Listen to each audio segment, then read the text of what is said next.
শিক্ষায় আমাদের ধর্মীয় শিক্ষক নিয়োগ দিতে হবে। এটা যদি আপনারা ব্যতিক্রম করেন তাহলে আমাদের বাংলাদেশের জনগণ ইসলাম প্রেমিক, ধর্মপ্রেমিক সবাইকে আমরা রাস্তাতে আনতে বাধ্য। কখনই পরগাছা হয়ে মূল গাছের ভূমিকা পালন করা যায় না। যে আজকে গানের শিক্ষক নিয়োগ দেওয়া হবে, আজকে স্কুলগুলো খালি হচ্ছে, আর আজকে বাংলাদেশের মানুষগুলো তাদের সন্তানদেরকে প্রাথমিক স্কুলে তারা পড়ানোর জন্য তারা তৈরি না। দিন আর দিন আমাদের বাড়ির সামনে প্রাইমারি স্কুল, ছাত্র নাই, ছাত্রী নাই, কোথায় যায়? এখন আপনারা বোঝেন না, বাংলাদেশের মানুষ কিন্তু ইসলামের পক্ষে মনের দিক থেকে, মানসিক দিক থেকে, সব দিক থেকে তৈরি হয়ে অপেক্ষায় আছে।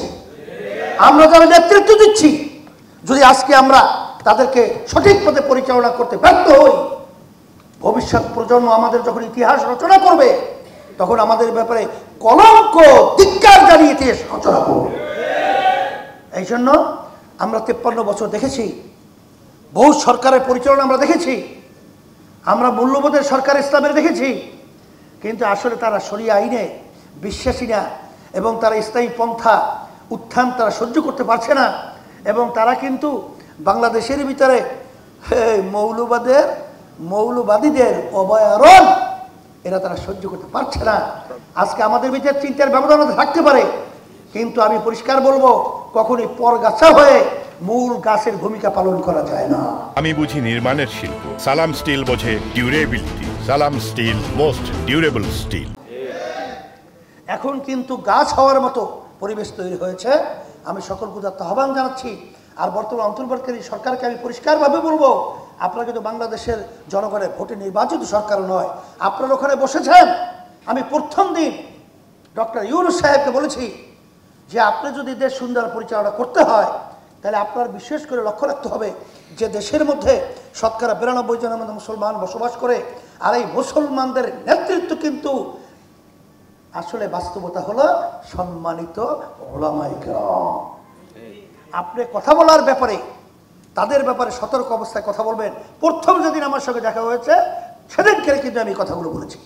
সেই হিসাবে আমি অন্তর্বর্তী সরকারকে বলবো যে পরিষ্কারভাবে আমরা বলছি, ধর্মীয় শিক্ষা ছোটবেলায় আমরা যখন পড়ছিলাম তখন হিন্দুদের শিক্ষক ছিল, আবার মুসলমানদের বাচ্চাদেরকে শিক্ষা দেওয়ার জন্য শিক্ষক ছিল, আমরা পড়েছি, আমরা দেখেছি।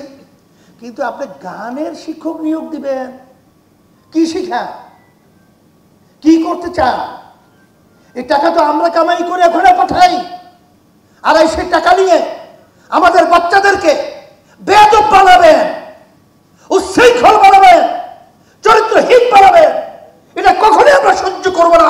এর প্রতিবাদ করতে হবে এবং প্রাথমিক শিক্ষায় আমাদের ধর্মীয় শিক্ষক নিয়োগ দিতে হবে। এটা যদি আপনারা ব্যতিক্রম করেন তাহলে আমাদের বাংলাদেশের জনগণ ইসলাম প্রেমিক, ধর্মপ্রেমিক সবাইকে আমরা রাস্তাতে আনতে বাধ্য। কথা পরিষ্কার। আপনাদের বিশেষ করে উপস্থিত হওয়ার জন্য ধন্যবাদ জানাচ্ছি। আর সম্মানিত উলামায়ে কেরাম সহ বাংলাদেশের সমস্ত মানুষকে আমরা বিশেষ করে বলবো যে দেশ কিন্তু সুন্দর সাজাবার একটা পরিবেশ তৈরি হয়েছে। আমরা যেন এই সুন্দর পরিবেশকে আমাদের অবহেলায় নষ্ট না হয় এই উদাত্ত আহ্বান জানাচ্ছি। সাংবাদিক বন্ধুদেরকে আমি বলবো যে আপনারা যেহেতু এই দেশে বসবাস করেন, এই দেশের সন্তান, আমরা যারা আর ফ্যাসিস্ট এবং চাঁদাবাজ এবং যারা নাকি বিদেশে পাচার করে লক্ষ লক্ষ মানুষদেরকে মিথ্যা কেসের মাধ্যমে তাদের সংসার বিলীন করে, এরা যেন আর ক্ষমতায় আসতে না পারে। এইভাবে আপনাদের কলম, এইভাবে আপনাদের দায়িত্ব আপনাদের পালন করার জন্য আমি উদাত্ত আহ্বান জানাচ্ছি এবং বিশেষ করে সকলকে ধন্যবাদ জানিয়ে আমার আলোচনা শেষ করছি। আর আগামী শুক্রবার জুমাবাদ এই যে গানের শিক্ষক বাতিলের লক্ষ্যে জাতীয় উলামা মাশায়েখ আইম্মা পরিষদ সারা দেশে তারা কি করবে, বাইতুল মোকাররমের উত্তর গেটে বিক্ষোভ মিছিল করবে এবং সারা দেশে আরো তাদের প্রোগ্রাম রয়েছে, মানববন্ধন সহ। এবং আগামী দিন সর্বদলীয় সাংবাদিক সম্মেলন এখানেই হবে বিকাল 3টায়।